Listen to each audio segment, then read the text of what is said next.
가상자산 거래소의 기준을 제시하다. 코인원.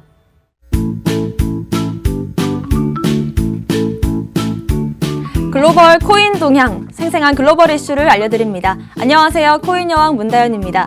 오늘은요, 이 중국의 디지털 위안과 엘살바도르의 BTC 수익금 활용, 마지막으로는 쿠코인의 메타버스 사무실 출시 얘기까지 해보겠습니다. 디지털 자산 애널리스트 이광호 대표님과 얘기해보겠습니다. 안녕하세요. 네, 반갑습니다.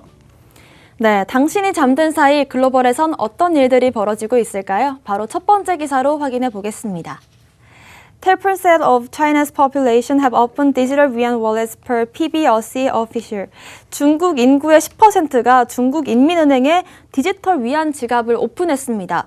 네, 오랜만에 CBDC 관련된 기사를 가지고 오셨네요. 네. 중국 인민은행에 따르면 중국 인민의 이제 1억 4천만 명 이상이 이 CNY 지갑을 다운로드했다고 합니다. 네. 이는 6월 30일 날 중국 인민은행이 이 CNY 관련된 백서를 그때 오픈을 했는데요. 그때 이미 2천만 명 이상이 이 CNY 지갑을 다운로드했다라고 발표한 지 몇 달 만에 엄청난 상승을 일으킨 것 같습니다. 네, 짧은 사이에 굉장히 많은 인구가 지갑을 오픈한 것 같아요. 네. 네. 그 이유는 중국이 이 CNY 지갑 활성화를 위해서 행운권 추첨이나 경품 등을 제공을 하고 있습니다. 네. 그래서 이 CNY 지갑을 다운로드 받았다가 행운권에 추천되면 네. 또 큰 금액을 받게 되니까 너도 나도 이렇게 받은 것 같고요. 그리고 그냥 받기만 한 게 아니라 거래량도 엄청납니다. 네. 이미 1억 5천만 건이 넘었고 그리고 위안화로 따지면 620억 위안, 97억 달러. 네. 하나로 치면 거의 뭐 조 단위인가요? 1조 정도 네. 예, 되는 것 같아요. 그렇습니다.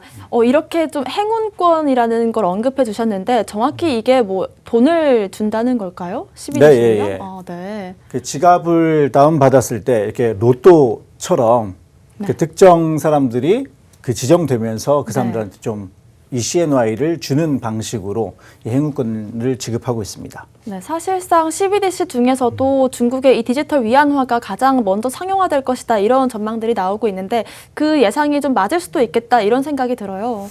네, 뭐 중국은 이미 상용화가 됐고요. 네. 올림픽을 바라보고서 이 CNY를 상당히 확산을 하고 있는 추세입니다. 근데 문제는 EU에서 최근에 그 가이드라인을 냈잖아요. 네. 그래서 그 가이드라인에 따르면 디지털 위안화는 현금의 대용품이기 때문에 투명하지만 보안성이 있어야 된다. 네. 그래서 제가 현금을 얼마를 갖고 있는지 모르지 않습니까? 네. 예, 그것처럼 내가 CBDC를 얼마나 갖고 있는지 몰라야 되는데 이 중국 같은 경우에는 사실은 그 부분이 투명하지가 않아요. 네. 예, 그래서 중국이 먼저 CBDC를 오픈을 했잖아요. 네. 그래서 그 뒤를 이어서 중국의 모델을 따라가는 나라도 있을 거고 아니면 EU의 권고사항을 따라가는 나라가 있을 건데 이 두 개가 어떻게 진행될지 좀 주목하는 게 필요할 것 같습니다. 그러니까 개인이 얼마만큼의 CBDC를 보유하고 있는지를 프라이버시로서 지켜줄 것인지 아닐지가 그 관건인 것 같은데 각각의 장단점도 있을 것 같긴 하거든요. 네. 네. 지금 이 CNY 같은 경우에는 스마트 컨트랙트를 적용을 할 수가 있어요. 네. 그래서 특정한 곳에만 제한적으로 사용할 수 있도록 만들고 있거든요. 네. 근데 그런 부분을 관리를 하지 않는다고 한다면 그게 뭐 어떻게 보면 안 좋은 쪽으로도 그 CBDC가 활용될 수가 있거든요. 네. 그래서 이 두 개가 사실 양날의 검이죠. 그래서 어떤 쪽을 선택하든 말든 장점과 단점은 항상 공존을 하는데 네.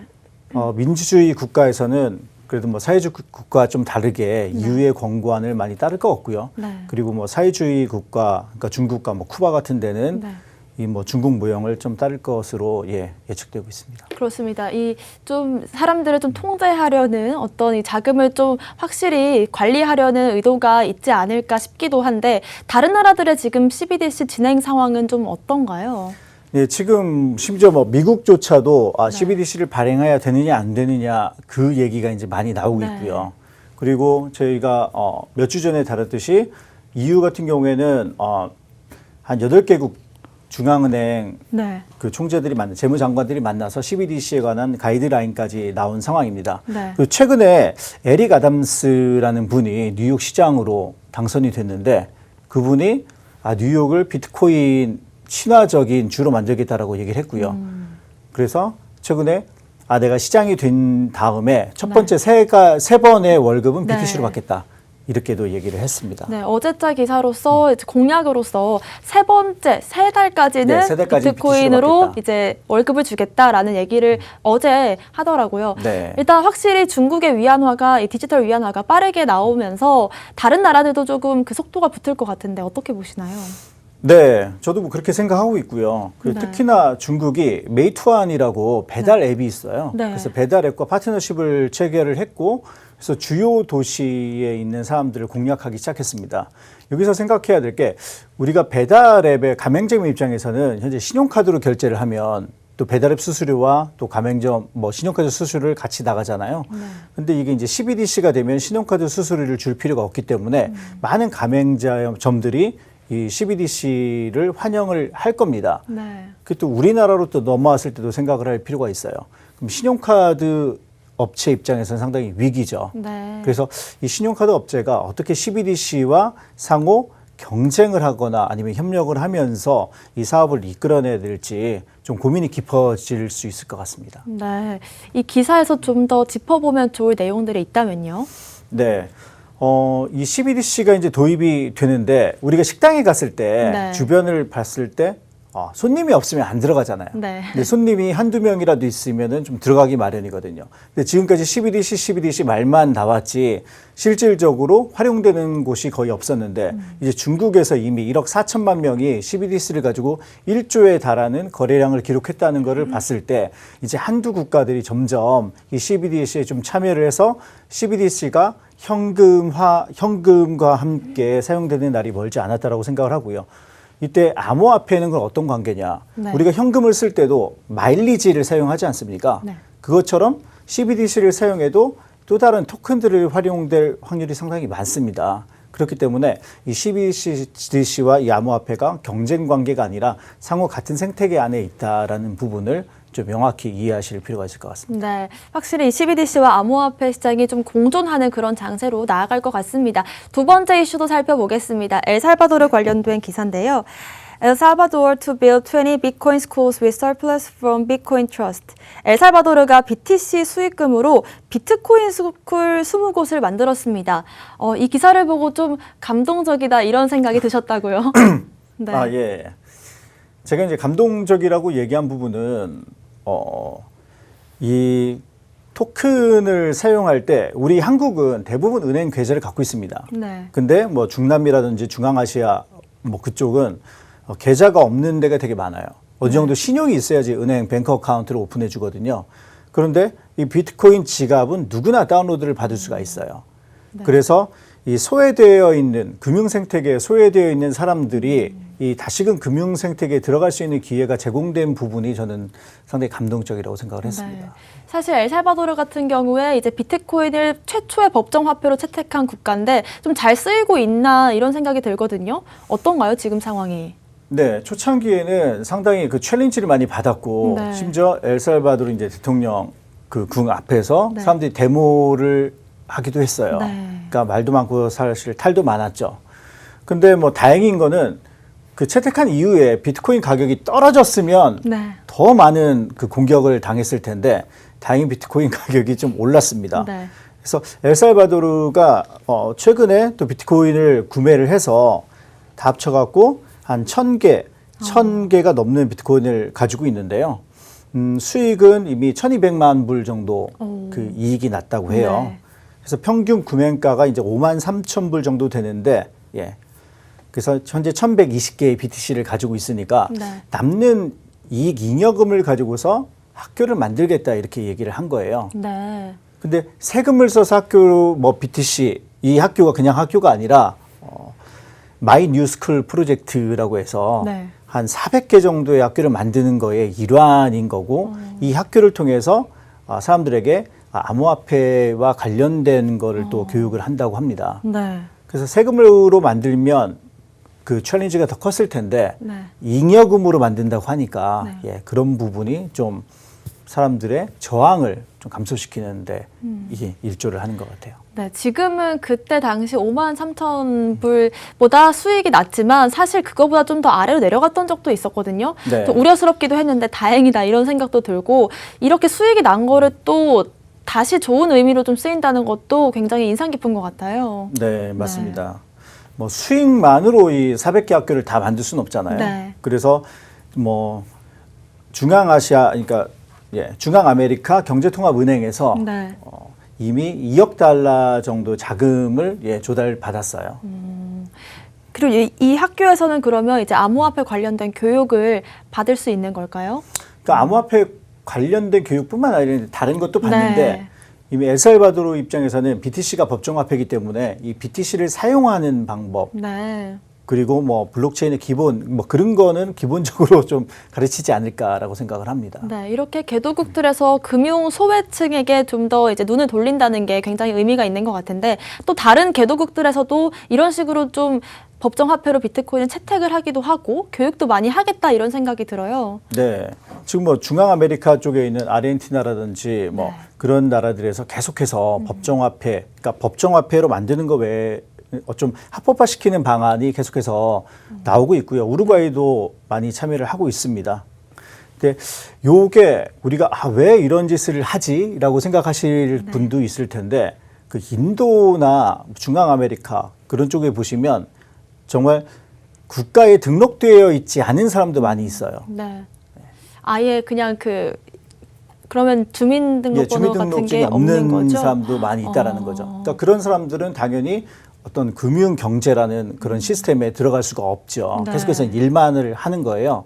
그러면 자기가 그 뱅크 어카운트가 없으니까 그 자기가 일한 금액은 남편이나 아버지가 이제 받게 되겠죠.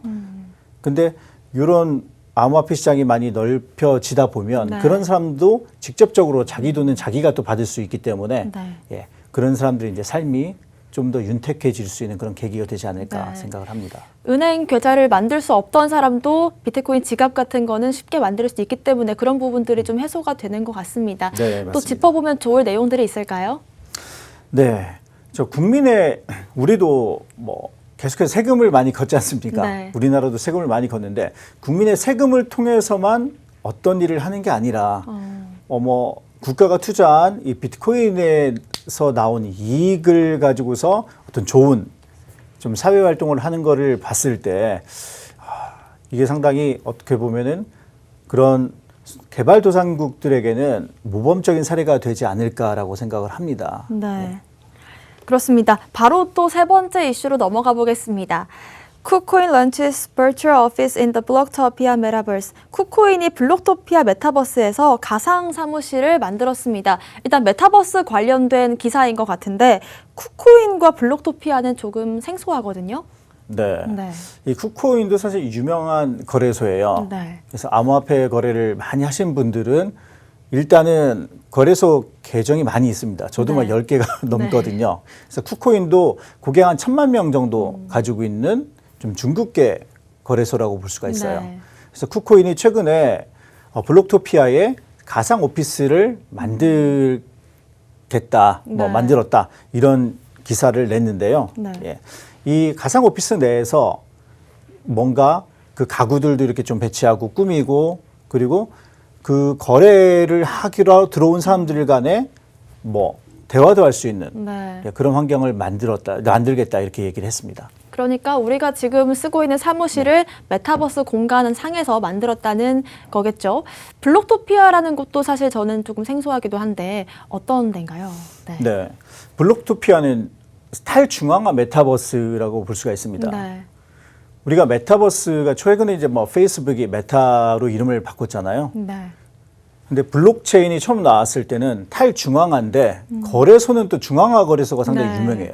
우리도 이제 업비트가 중앙화 거래소인데 탈중앙화 거래소가 없는 것도 아닌데 사람들이 중앙화 거래소를 이용하는 것은 그만큼 빠르게 거래가 가능하기 때문에 그리고 중간에 누군가가 책임을 져주기 때문에 그런 거예요. 메타버스도 마찬가지거든요. 이 중앙화 메타버스가 있고 탈중앙화 메타버스가 있는데 이 블록토피아는 이제 탈중앙화 메타버스를 천명하고 나선 거래소입니다.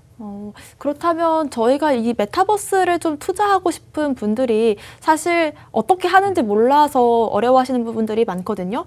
좀 메타버스 관련해서 투자를 하고 싶다라고 한다면 어떤 방법들이 있을까요? 네, 이 블록토피아 같은 경우에는 블록이라는 토큰이 있어요. 네.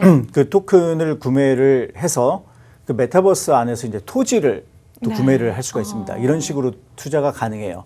근데 블록이라는 토큰의 입장에서는 발행된 토큰들이 이 사람들이 토지를 구매함으로써 좀 감소되는 네. 그래서 유동성 감소 역할도 할 수 있죠. 그럼 블록이라는 토큰은 어디서 사느냐? 네. 현재 이제 쿠코인과 게이트.io 그리고 몇 개 이제 탈중앙 거래소에 상장이 돼 있습니다. 게이트.io에도 상장이 되어 있으면 굉장히 큰 거래소들에 많이 상장이 되어 있고 또 거래가 가능하겠네요. 예, 많이는 네. 아니고 큰 거래소는 그 두 개 아. 예, 상장이 돼 있고 가격은 아까 보니까 한 93원 정도 하는 것 같아요. 네. 몇 주 전에 제가 일루비움이라는 토큰을 좀 소개시켜 네. 드렸는데 그때 당시에 한 11만 원 정도 했습니다. 네. 근데 이제 최근에 보니까 그게 130만 원에 거래가 네. 되더라고요. 10배가 넘는 상승을 보였더라고요. 네. 네, 그런 식으로 좀 초기에 투자를 하면 굉장히 좋은 수익을 볼 수도 있겠다. 뭐 메타버스라는 가치에 투자하는 것도 있겠지만 어쨌든 수익 창출을 위해서 투자하는 분들도 많기 때문에요. 네. 맞습니다. 그렇습니다. 또 메타버스 상에서 이런 식으로 공간을 꾸미기도 하고 수익을 창출할 수 있는 방법도 많아지고 있는 것 같은데 앞으로의 전망은 좀 어떻게 보세요? 네, 어제 뭐 페이스북뿐만 아니라 마이크로소프트도 엑스박스나 팀즈를 업그레이드를 했어요. 네. 그러니까 메타버스를 적용하기 위해서. 그리고 나이키 같은 경우에도 가상 신발 디자이너를 채용을 네. 했거든요. 그러니까 메타버스가 이제 멀지 않고 우리 곁에 이미 다가와 있기 때문에 여러분들도 빠르게 이해하실 필요가 있다고 생각을 합니다. 네. 마지막으로 이 기사에서 살펴볼 만한 점들이 있을까요? 네. 네. 이제 뭐 거래소조차 메타버스에 들어와서 가상 사무소를 만드는 것을 보니 이제 메타버스 안에 우리가 이미 알고 있는 여러 대기업들이나 그런 기업들이 많이 들어올 것 같아요. 네. 그때 우리가 메타버스를 이용해서 어떻게 하면 또 수익을 창출할 수 있는지, 어떻게 하면 잘 활용할 수 있는지 이미 책 한 권 사서 공부하시는 게 좋을 것 같습니다. 그렇습니다. 확실히 이 내년을 점치는 이 트렌드 책들에서도 많이 메타버스를 소개하고 있더라고요. 일단 가격 자체는 굉장히 요즘 큰 상승을 보였지만 앞으로의 시장 전망은 굉장히 유망해 보입니다. 오늘 저희가 준비한 내용은 여기까지입니다. 또 본 방송에서 제공하는 정보는 투자 판단의 참고 자료일 뿐이며 특정 자산 가치의 상승과 하락을 보장하지 않는다는 점 유의하시길 바라겠습니다. 저희는 다음 이 시간에 오겠습니다. 시청자 여러분, 성투하세요.